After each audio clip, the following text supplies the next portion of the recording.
Ela seca. O meu carrinho tá fazendo um barulhinho na caixa de marcha.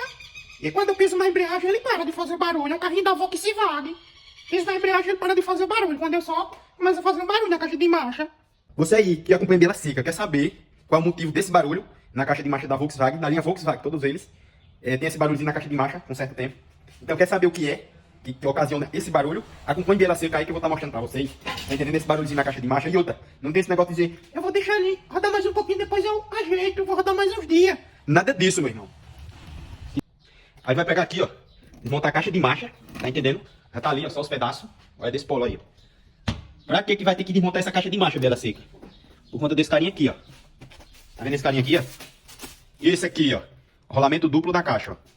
Então é esse carinha aqui que fica fazendo barulho na caixa de marcha, entendeu? E fica como barulho. Chac, chac, chac, chac, chac, chac. Oxi, e é uma galinha. Olha.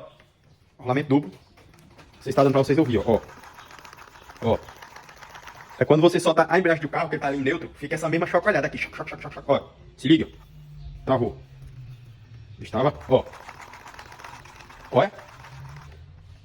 Só vai precisar fazer isso aqui, ó. Levar seu carro no mecânico, tá ligado? Mecânico top de linha.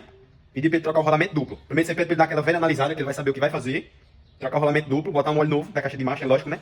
Fazer uma limpeza ali, deixar igual um prato. Tá entendendo? Montar o carro e fica top de linha. Então esse carro aqui, problema dele na caixa de marcha é o rolamento duplo. Toda a linha Volkswagen acontece isso aqui, ó. Esse, né? Se o seu ainda não aconteceu isso, não se preocupe não. Logo logo você será contemplado, tá ligado? É igual consórcio. Aprenda com Bela Seca como tem que ser.